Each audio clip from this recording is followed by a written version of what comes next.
ইসরায়েলের বিরুদ্ধে বিশ্ববাসীর ক্ষোভ দিন দিন বেড়েই চলেছে। পাশাপাশি দেশটির ভেতর থেকেও শোনা যাচ্ছে গাজায় হামলা এবার বন্ধ করা উচিত। তারপরও থামছেন না নেতানিয়াহু। সেনাবাহিনী আইডিএফকে ব্যবহার করে একের পর এক হামলা চালিয়ে যাচ্ছেন তিনি। আর এই হামলা ইসরায়েলের জন্য নিরাপত্তা ঝুঁকি আরও বাড়িয়ে দিতে পারে বলে মনে করছেন দেশটির সাবেক সেনাপ্রধান ড্যান হালুৎজ। ইসরায়েলের শুধু নিরাপত্তা ঝুঁকিই নয়, দেশটির এখন প্রধান শত্রু বেনিয়ামিন নেতানিয়াহু, এমনটাই মনে করছেন ড্যান হালুৎজ।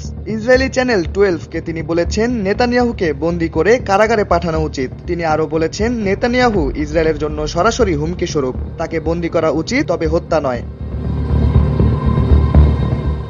সোমবার বার্তা সংস্থা আনাদলুর এক প্রতিবেদন থেকে এমন তথ্য জানা যায়। প্রতিবেদনে বলা হয়, ইসরায়েলি সেনাবাহিনীর সাবেক প্রধান ড্যান হালুৎজ নেতানিয়াহুকে ইসরায়েলের জন্য সরাসরি হুমকি স্বরূপ বলে অবহিত করেছেন। অন্যদিকে ড্যান হালুৎজের এমন মন্তব্যের তীব্র নিন্দা করেছে নেতানিয়াহুর পার্টি লিকুদ।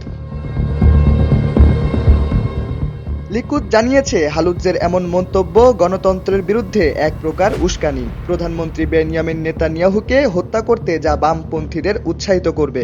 দলটি আরও দাবি করছে ড্যান হালুৎজ হলেন ইসরায়েলি সেনাবাহিনীর সবচেয়ে ব্যর্থ চিফ অফ স্টাফ।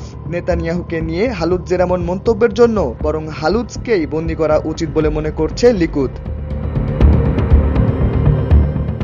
নেতানিয়াহুকে নিয়ে করা হালুৎজের মন্তব্যটি এমন সময় হয়েছে যখন ইসরায়েলি সেনা ও সাবেক সেনাদের অনেকেই গাজায় আটকে পড়া ইসরায়েলিদের ফিরিয়ে আনতে ও চলমান যুদ্ধ বন্ধ করতে জোরালো দাবি জানিয়ে আসছে। এই যুদ্ধের জন্য আন্তর্জাতিক বিচার আদালতে গণহত্যা মামলার মুখোমুখিও হয়েছে ইসরায়েল। তার আগে গত নভেম্বরে আন্তর্জাতিক অপরাধ আদালতে নেতানিয়াহু ও ইসরায়েলের সাবেক প্রতিরক্ষামন্ত্রী ইয়োভ গ্যালান্টের বিরুদ্ধে গ্রেপ্তারি পরোয়ানা জারি করা হয়। ফিলিস্তিনের গাজা ভূখণ্ডে অবিরাম হামলা চালিয়ে যাচ্ছে ইসরায়েল। টানা 18 মাস ধরে চালানো এই হামলায় এখন পর্যন্ত নিহত হয়েছেন প্রায় 51,000 ফিলিস্তিনি। দেশটির স্বাস্থ্য মন্ত্রণালয়ের দেওয়া তথ্য মতে গত 18 মার্চ থেকে গাজায় যে হামলা শুরু হয়েছে তাতে অন্তত 1,613 জন ফিলিস্তিনি নিহত হয়েছেন। আহত হয়েছেন কমপক্ষে 4,000-এরও বেশি মানুষ।